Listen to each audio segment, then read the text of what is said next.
Mom, this one's for you. Oh! Oh my God. I mean, come on. Where's the crowd?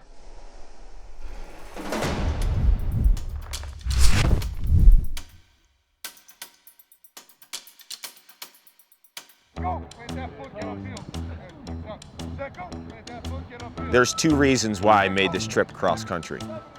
One is to see Matt Brown's offense. Maybe this guy's setting a pick for this guy coming out, okay? Maybe we mirror from the backside, inside guy. I want us to just really play out of this. And the second reason why I'm here is to see Ethan Walker shoot. For my money, he's the best shooter in college lacrosse, and it's not even close.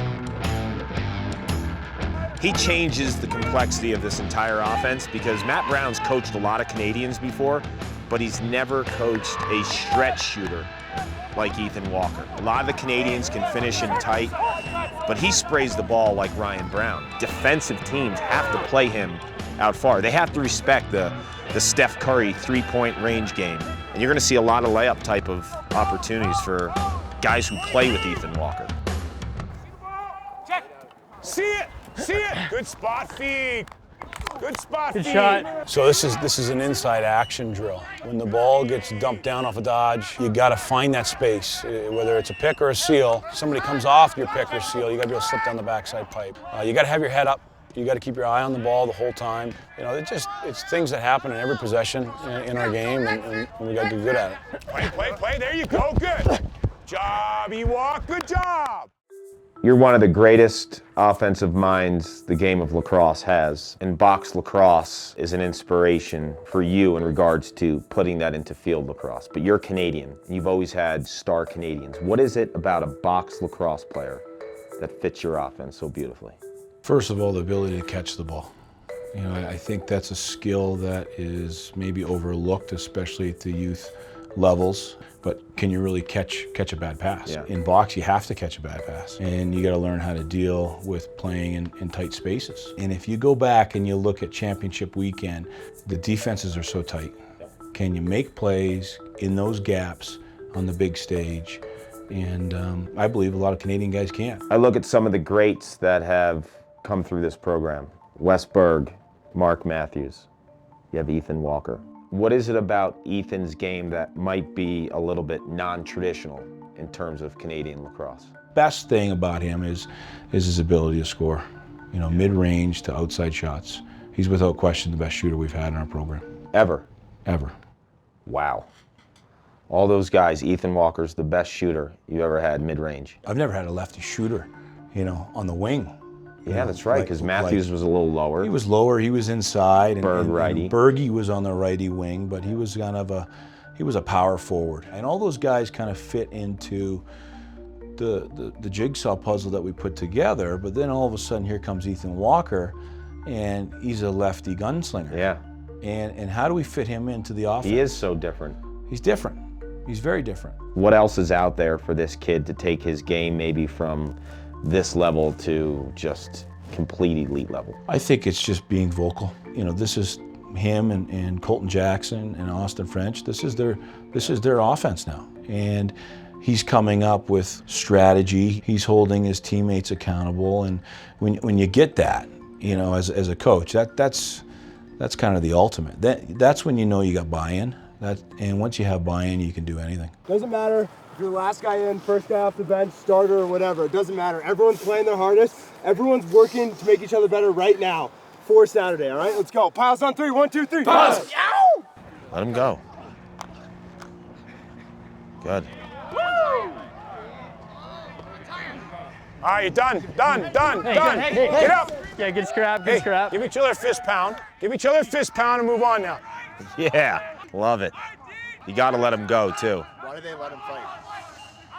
It's competition, man. You want to see blood boiling. This is the time of the season where, like, the emotions and the energy, it's at the point, like, I'm sick of playing against you. I want fresh blood, and that happens all the time. That's why coaches let him go. For you, your journey starts at 3. You don't play field lacrosse until 11. Midway through your high school you go to Culver. What was the driving force behind leaving home and going to Culver? Because I knew that if I wanted to pursue lacrosse and continue to play and hopefully make it professionally, that I needed to step out of my comfort zone and take risks. If I would have stayed at that public high school back in my hometown, I probably wouldn't be sitting here with you today. I probably wouldn't be at a school like Denver playing Division I lacrosse. Let's look at our freshman, Ethan Walker, one of the top recruits in the country. Gets a shot off and scores. How about that? First shot on goal as a DU Pioneer, he scores. Why did you pick Denver? Because I knew that Coach Brown was Canadian. That helped? It helped a lot, actually. And I have heard of guys like Westberg, Mark Matthews, Jeremy Noble. And so I kind of wanted to be that next Canadian to, kind of live on that legacy. But you have a coach who's won 7 national titles. If you were a recruit, knowing what you know, why is this place the place to play? Because they believed in my ability. Yeah. Like putting so much trust into me. If you have that, if you have coaches that are willing to fight for you and put us in the best position possible to go out and win games, I mean, you can't argue with that. Every once in a while, it's not going to be the perfect setup where we got a crease guy to be the crash guy. Every once in a while, we're going to get a little distorted. Somebody take control. Early mind calls. Over top, Dan, over top. Behind you.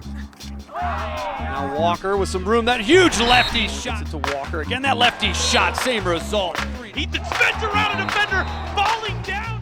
Walker breathing fire tonight with 6 goals. Sidearm shot and scores. He had a millisecond of a shooting window. Shot for Walker, and that patented left hand, low to high rifle by Walker. Low, high.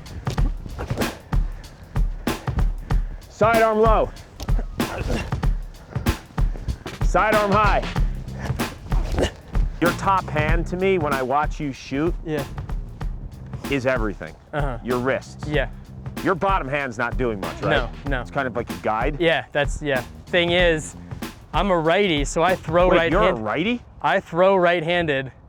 So like this feels more comfortable to me than my left hand. I golf left, I play hockey left, I bat left, but I throw right, I kick right, I right-handed. You know what's interesting? Do your two-handed cradle. That's your dominant That's strong my dominant hand, yeah. And honestly, for a Canadian offensive player, your combination of how you do certain things right-handed and left-handed is deadly because your bottom hand is that much stronger. It's stronger, yeah. That's your dominant hand. Yeah. That's cool. American players like to have the one hand, right? Yeah. Canadian guys always have hands. 2 hands on their stick. I think it's Why just do you more. feel I think it's more control. If you have 2 hands on your stick and you're like this, I can still pass if you're in my hands. I can pop off. I'm ready to pass. If I have 1 hand on my stick and you're like this, I have to pop off and then I have to get my stick again and then throw that pass. That's just more time for the defender to get in your hands. What's your favorite dodge? Sweep top side. That was my go-to in high school. Sweep top side, sidearm on the run, short side high. How many goals did you score your senior year? Don't say I don't know. Everyone knows how many goals they scored. It was like over 100. How'd you score most of them? That? Sweeping top side, yeah. Power play, just outside That's shots. an extra man in field lacrosse. Power play. We'll keep it as power play. When defenders and defensive coordinators make it really hard for you to get your shot, what goes through your mind, your thought process to get to space? I try to think of ways that I can get around that. So if that means I have to push in and push out to get that space back, or if that means I have to do a little C cut and then come back out, just trying to get that separation back is really like the key in what I'm looking for to, so I can get that shot in that sweet spot. So your thought process is more like, I'll get my spot, but how I get there might have to change. It'll change throughout the game. All right, you're in your money spot. What are your options here? I'm stepping right around, right like this, shooting it right off your hip, sidearm. Pulling it low, pulling it high, I can keep it at the same plane. Option 2, if the defender's playing me a little bit more top side, like this, where I can't get my stick head to get a shot around him, and he's lunging out at me like this, I'm coming top side like this, okay? Trying to get my hands free. If nothing happens, I'm banging it to the guy on the other side. What's your third option? Third option, again, if the defender's playing me a little bit top side, he's not letting me get the shot that I want, I'm tucking it, okay, using my shoulders as a shield, okay, and from here, when the defender is trying to run back and try and get my stick, I can bounce off, create that separation again, and now I have a shot at, you know, 5 yards at the goal. Free up your hands. Yeah, it frees up your hands too. From an environment standpoint, you've been all over the country. Where do you rank this stadium? Number one. Number one. What do you love about it? I mean, you step onto this field and it's like you feel like you're at home, and you have the crowd chanting your name. I mean, nothing beats that. How do you capture the moment, not take advantage or for granted having an opportunity to play here? Going back to, I remember my first year, we lost to North Carolina on this field. It was our first loss of the year. And that was terrible because we wanted, one of our goals for the year was to win every game at home. And so just being able to go back and remember things, memories of the good and the bad, is something that will keep me going forward.